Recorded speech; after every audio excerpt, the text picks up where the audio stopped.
Ini kurang lebih 10 cm. Jadi, nah minimal kita harus cari mouse yang di bawah 65% genggaman tangan kita. Misalkan nih ya, tangan saya kan seperti ini tuh. Kita ukur mouse ini. Assalamualaikum teman-teman, saya Randy Adha, Sekilas IT. Kenapa mouse gaming itu harus ringan, khususnya untuk main game FPS? Kalau kamu seorang gamer yang hobinya main game FPS seperti PUBG, Valorant, CSGO, Apex Legends, rata-rata pasti menggunakan mouse gaming. Tapi kadang ada juga yang pakai mouse 10 ribuan, banyak banget lah ya. Nah sebenarnya perbedaan antara mouse gaming dan mouse biasa itu apa sih? Kenapa sih harus ada mouse gaming dan mouse biasa? Padahal kan sama-sama cuma ngegerakin kursor aja. Nah, dari hasil survei, nah ini hasil survei ya. Para pro player tuh menggerakkan mouse saat pertandingan dengan kecepatan 2-2,5 meter per detik. Kadang ada pergerakan yang sangat cepat gitu. Set. Nah, di mouse biasa, sensornya tuh tidak bisa membaca pergerakan secepat itu. Nah, makanya mouse gaming punya sensor-sensor yang berbeda. Nah, di sini poin utamanya udah jelas lah ya. Mouse gaming dan mouse biasa itu bedanya dari sensor. Gitu ya.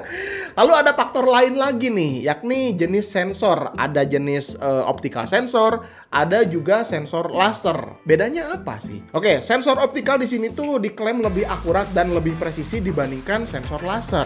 Ya, oleh karena itu ya gamer-gamer FPS jadi memilih mouse yang punya sensor optikal supaya kan lebih akurasi, lebih presisi gitu ketika menembak. Nah, contohnya di si mouse Cooler Master MM731. Dia sudah menggunakan sensor Pixar Optical Sensor PAW3370. Ya memang sensor laser tuh bisa digunakan di atas kaca atau di permukaan-permukaan yang lebih mengkilap kayak lantai itu masih tetap bisa bekerja gitu. Tapi ya kelemahannya ya tidak seakurat dan tidak sepresisi mouse yang menggunakan sensor optikal gitu. Nah, coba deh kalian perhatikan gambar ini. Ini penting saat dipakai di game FPS. Nah, kalian bisa perhatikan tuh low akurasi dan high presisi dan high akurasi. Saat menembak di game akurasi itu lebih penting ya untuk membidik musuh tentunya. Makanya jenis optikal di sini sangat tepat digunakan untuk game-game FPS. Kalian bisa perhatikan gambar tadi ya. Nah, sensor laser lebih presisi ya memang di sini ya. Namun akurasinya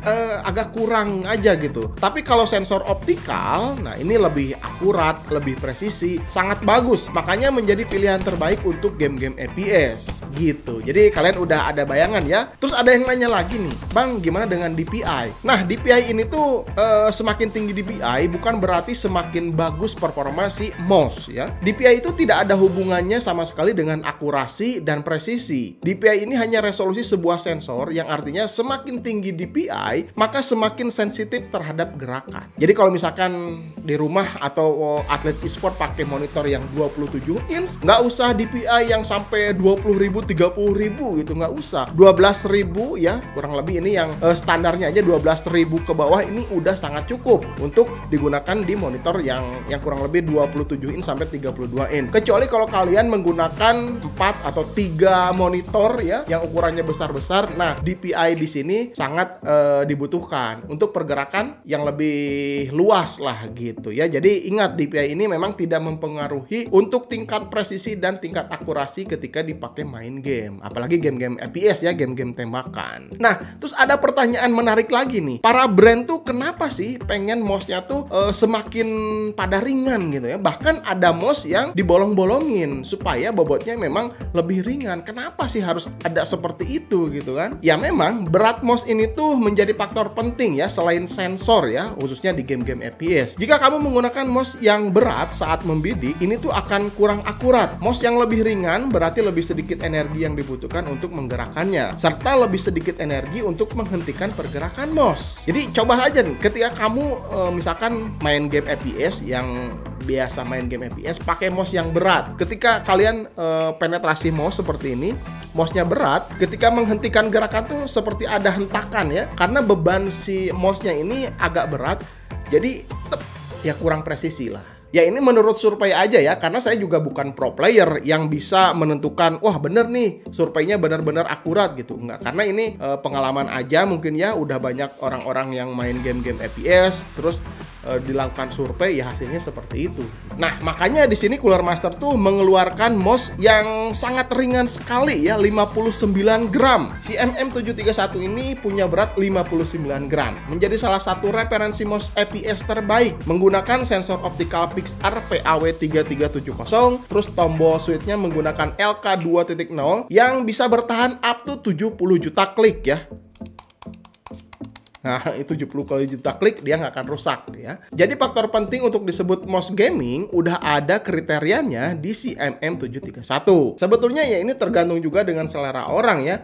Apakah senang dengan mouse yang beratnya di atas 100 gram atau mouse ringan? Ya menurut survei yang dilakukan oleh Cooler Master, 85-90 gram adalah bobot ideal untuk para pemain game-game FPS. Ya seperti ini. Tapi itu untuk ukuran orang dewasa. Karena sekarang tuh banyak teman-teman yang masih usianya 12 tahun, 13 tahun udah main game-game FPS. Tapi tangannya ini, nah ini urusannya dengan ukuran tangan. Ukuran tangan anak-anak 12 tahun, 13 tahun berbeda dengan ukuran orang dewasa di umur 20 tahunan. Makanya tambahan faktor besar, nah di sini yang kalian harus tentukan adalah genggaman besarnya tangan kalian. Misalkan jika tinggi 17 cm dan lebarnya 8 cm, berarti tangan kalian tuh termasuk kecil. Carilah mouse yang setidaknya berukuran 60% atau 65% maksimal ya untuk kenyamanan saat digenggam. Misalkan nih ya, tangan saya ukur nih ya dari ujung ini sampai ke garis yang ada di ya sini. Ini kan gerakan mouse tuh kan gini nih ya ujungnya. Saya ukur nih seperti ini. Panjang tangan saya tuh sekitar 19 cm. Terus lebarnya sampai ini ya, karena genggaman mouse tuh kan nah di sini nih ujung ini. Oke, ketika saya diukur ini kurang lebih 10 cm. Jadi, nah minimal kita harus cari mouse yang di bawah 65% genggaman tangan kita. Misalkan nih ya, tangan saya kan seperti ini tuh. Kita ukur mouse ini panjangnya sekitar 11 cm dan lebarnya ini 6,5 cm. Jadi, kalau di ukuran genggaman saya, ini tuh sekitar 60%-an. Ideal lah dengan tangan saya. Coba deh, ukur tangan kalian, panjangnya berapa, lebarnya berapa, dan coba tulis di kolom komentar. Jadi sesuaikan ukuran mouse kalian dengan genggaman kalian supaya lebih nyaman ketika penetrasi nembak, ngukur-ngukur ngeceng-ngeceng gitu kan. Jadi ya itulah. Jangan lupa juga ya, ukuran mouse juga itu sangat diperhatikan. Terus tambahannya lagi, nah ini urusan dengan perkabelan ya. Ada yang suka yang menggunakan kabel atau yang nggak suka menggunakan kabel. Nah kebetulan si mouse MM731 ini dilengkapi 2 koneksi, pakai Bluetooth dan menggunakan wireless 2,4 GHz juga. Jadi mouse tanpa kabel seperti ini juga bakalan membuat pergerakan lebih leluasa, set tanpa ada kabel di depannya. Ditambah lagi RGB. Nah, ini faktor penting gak penting juga sebetulnya ya, tapi ya jadi penting lah RGB ya. Apalagi bisa disetting pakai software ya, kayak mouse ini pakai Master Plus ya. Untuk pengaturan lebih lengkapnya mungkin bisa sync RGB, setting makro, setting tingkat DPI dan lain-lain. Jadi ya faktor-faktor mouse gaming salah satunya itu tadi. Yang pertama sensor, terus yang keduanya beratnya, terus yang ketiga ukuran atau dimensi si mouse-nya ya terhadap tangan kalian. Terus tambahannya lagi wireless atau pakai near cable, dan yang terakhir tentunya RGB. Harus ada RGB lah kalau misalkan mouse gaming zaman sekarang mah gitu ya. Nah, mungkin gitu aja ya gambaran kenapa mouse gaming tuh harus ringan ya, apalagi khususnya untuk game-game FPS. Ya memang sih tidak semua orang suka dengan mouse ringan. Tidak semua orang juga suka game FPS. Jadi kalau misalkan ditanya mouse terbaik untuk main game yang seperti apa, jawabannya kembali ke kebutuhan kalian dan cengkraman kalian tentunya. Oke, mungkin gitu aja. Kalau misalnya kalian mau menambahkan atau mau menceritakan pengalaman kalian tentang mouse gaming, tinggalkan saja di kolom komentar. Sampai ketemu di video berikutnya. Saya Randy Adhas, Kilas IT. Assalamualaikum warahmatullahi wabarakatuh. Salam teknologi.